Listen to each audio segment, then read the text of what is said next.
Shalom pessoal, estou aqui para fazer mais um vídeo para o canal. E nesta ocasião quero estar tratando de um texto que se encontra no livro de Gênesis, capítulo número 5, versículo número 24.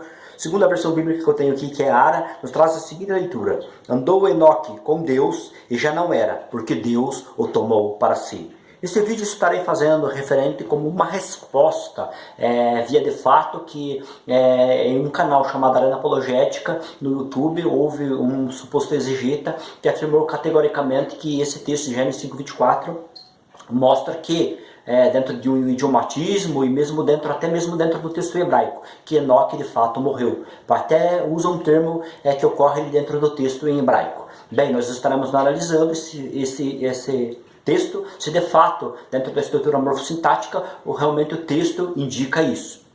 Antes de darmos sequência ao vídeo, convido você a se inscrever no nosso canal, deixar seu like e seus comentários e compartilhar também este vídeo, que pode ser importante como uma explicação satisfatória e conclusiva para a dúvida de muitas pessoas. Vamos então ao texto. Aqui nós temos o texto em hebraico de Gênesis 5:24, que nos traz a seguinte leitura: Vai terhaler hanor et haelohim veinenu kilakar oto Elohim. Essa é a leitura que nos traz o texto em hebraico de Gênesis 5:24. Agora vamos analisar os fatores dentro da sintaxe do texto, dentro de uma estrutura morfossintaxe, melhor dizendo, do texto, e fazendo algumas observações. Bem, nós temos aqui a primeira expressão, vai terhaler, que traduzido para o português significa andou, ou e ele andou. Bem, detalhe, esse termo vai terhaler, ele ocorre como um verbo na terceira pessoa do masculino singular, no tronco chamado hitpael. O hitpael no hebraico, no texto hebraico, é um tronco de conjugação, e esse tronco indica, no caso, uma ação reflexiva, no caso, quando o sujeito pratica a ação, no caso, sobre si. Esse verbo também ele ocorre num tempo, no aspecto verbal chamado vaiktol. O vaiktol ele tem como finalidade indicar o início de orações principais, de cláusulas principais dentro da narrativa histórica do contexto hebraico. E ele começa dizendo então, e andou, dando início, no caso, à linha principal desta oração. Essa primeira parte de cima é a oração principal, no caso, deste texto em hebraico. Então, aqui é introduzido pelo vaiktol, vai terhaler. Então, nós temos aqui, então, em português traduzido, e ele andou. Depois nós temos hanor, que significa o Enoque. Temos aqui o artigo definido, mas aqui daí, no caso, um substantivo próprio, no caso, porque é o nome do Enoque, no caso, e esse termo que indica, no caso, o sujeito da oração principal. Então, o sujeito principal da oração, no caso, é o Enoque. No caso, e ele andou, o Enoque. Aqui nós temos o complemento da primeira oração, que é a oração principal, que diz, e andou o Enoque com Deus. Aqui nós temos a partícula que é o objeto direto, que não tem tradução para o português. Pode ser traduzido assim, de uma certa forma, como com, aqui no caso. Aqui nós temos o próximo que indica que é o complemento, no caso, está ligado à partícula do objeto direto, que é, no caso, haelohim, que é o Deus. Um substantivo aqui, no caso, plural. Então nós temos, e ele andou, o Enoque, com Deus. Esta é uma estrutura típica das orações dentro do texto em hebraico. A segunda oração começa dizendo veininu. No caso, nós temos aqui essa expressão veininu formada por conjunção vav, mais advérbio de negação, mais o sufixo pronominal na terceira pessoa no masculino singular. Agora já quero fazer algumas considerações. Primeiro detalhe, segundo esse exegeta no vídeo e mais alguns que também afirmaram, dizem que essa expressão veininu aqui, ela significa, no caso, não mais existir no sentido de morreu, no sentido de morte, só que aqui é usado no idiomatismo hebraico para tentar amenizar um pouco o sentido da fala. E usa como referência textos paralelos, citando, por exemplo, eu até anotei aqui, Salmos, para mim não esquecer, Salmos 39, 13 e 14 e Ezequiel 24, 16. Bem, eu fui observar essas ocorrências e vi que de fato este termo, essa expressão não ocorre lá. Isso foi um equívoco dele. Esse foi um primeiro erro que ele cometeu, ao não observar de forma minuciosa, visto que aqui a expressão ocorre, no caso, no início dessa segunda oração, que é a expressão veininu, o sufixo ocorre na terceira pessoa do masculino singular. E lá, em Salmos, ocorre a expressão, mas lá é venini, que ocorre, no caso, na primeira pessoa do comum singular. Então, essa expressão aqui, esse sufixo aqui, no caso, indica a terceira pessoa. Isso foi o primeiro erro que ele cometeu. Lá é a primeira pessoa, aqui é terceira pessoa. Outro detalhe, que esse sufixo aqui é o sufixo, essa estrutura aqui, ó, que começa daqui, ó, desde o segola aqui, que vai até aqui, e essa estrutura aqui, ó.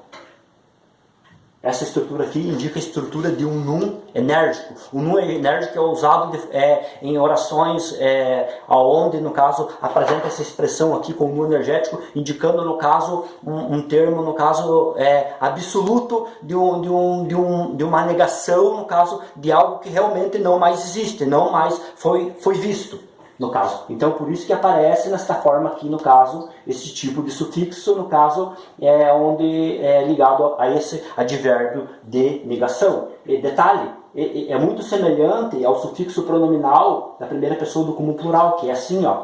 Mas quando ocorre nessa forma aqui, indica o nun enérgico, que ocorre na terceira pessoa do masculino singular e não na primeira. Então, essas duas ocorrências aqui, esses dois detalhes, já mostram um equívoco e um erro que ele cometeu gramatical. Primeiro, por tentar usar textos paralelos dentro da estrutura hebraica, citando Salmos e Ezequiel, e lá não ocorre essa expressão. E segundo, que ele não observou aqui a expressão, no caso do sufixo, que aqui é um nun enérgico, usado especificamente de forma absoluta, indicando algo que não mais é visto em expressões negativas, onde algo não mais foi visto, onde não mais apareceu, não mais existe, no caso. Depois desse termo, nós temos aqui a expressão, no caso, que é essa aqui, ó, kilakar. Essa expressão kilakar, no caso aqui, é uma expressão que indica, no caso, que esta oração é uma oração dependente, uma oração subordinada à oração principal. E esta oração aqui é uma oração subordinada por alguns detalhes. Vejamos, temos uma conjunção aqui, ki, e depois um verbo que ocorre no tronco kal, na terceira pessoa do masculino singular, no tempo chamado katal. O tempo katal, dentro de uma oração subordinada no texto em hebraico, ele tem como finalidade indicar da seguinte forma: trazer informações contextuais de um passado relativo, referente à linha principal, da cláusula principal. Esse tipo de estrutura aqui, ó, no texto em hebraico, ou tipo de estruturas também como essa daqui, ó, quando aparece no texto, no caso, no texto em hebraico, ela é comumente usada para indicar orações subordinadas. Esses tipos de partículas ligados a um verbo no tempo perfeito chamado katal, ele descreve orações subordinadas, orações dependentes que têm como finalidade trazer informações contextuais relativas à linha principal da oração principal, no caso. E aqui, a informação que esta oração está trazendo, no caso, é que Enoque já não mais existia, já não mais era, porque tomou outro Elohim, tomou ele Deus. Aqui, logo após essa estrutura gramatical, nós temos aqui outro, aqui mais uma partícula do objeto direto, sufixo pronominal na terceira pessoa, mais um substantivo aqui, no caso, como complemento dessa segunda linha, dessa segunda oração, no caso, subordinada, no caso que é Elohim. Então o texto está dizendo uma tradução literal, e ele já não mais era, já não mais existia, porque tomou ele Deus. Ou seja, a segunda oração subordinada está explicando que pelo fato de Enoque ter comunhão com Deus, no caso, ele não mais foi visto. Por quê? Porque tomou ele, Deus o tomou, Deus o arrebatou. O texto não está dizendo que Enoque morreu. Não, isso é um equívoco, é um erro gramatical. A estrutura, a sintaxe do texto em hebraico não dá base para isso. Detalhe, outros usam esse termo lakar aqui, muitas vezes, além de agora querer usar Evine, usam de forma isolada lakar para tentar dizer que Enoque morreu. Esse termo, no seu sentido primário, significa tomar, pegar, buscar, segurar, apanhar, receber, arrebatar, tomar para si. Em nenhum dicionário, em sentido primário, léxico, vai usar esse termo lakar aqui para dizer que Enoque morreu. O termo geralmente usado é esse termo aqui, ó, muitas vezes usado, geralmente usado. É o termo mut. O termo muito usado muitas vezes para afirmar na Bíblia hebraica que alguém morreu, alguém foi morto. E ali não ocorre esse termo. Essa estrutura aqui indica que foi tomado, foi arrebatado. Essa estrutura aqui, ela ocorre cerca de 55 vezes na Bíblia hebraica, e eu examinei todas elas É 55 vezes de forma exaustiva e em nenhuma vez ela indica morrer, matar, ela indica que algo foi tomado, algo foi arrebatado, tomado para si. Então a estrutura sintática, morfossintática do texto em hebraico está dizendo categoricamente que simplesmente Deus tomou Enoque. Agora, para onde Enoque foi eu não sei, mas o texto não diz que ele morreu.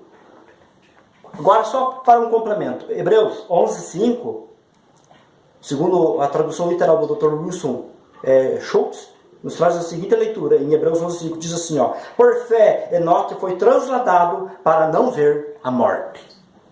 Esse é o primeiro nesse interlinear aqui, ó, que é baseado no texto crítico.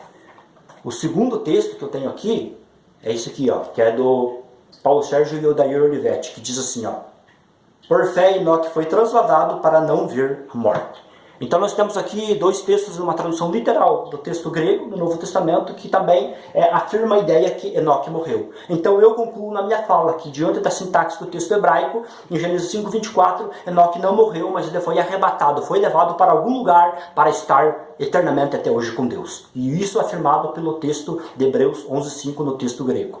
Bem, eu deixo aqui essa conclusão e essa resposta para você. Eu espero que você tenha entendido. Até o próximo vídeo. Deus abençoe a sua vida.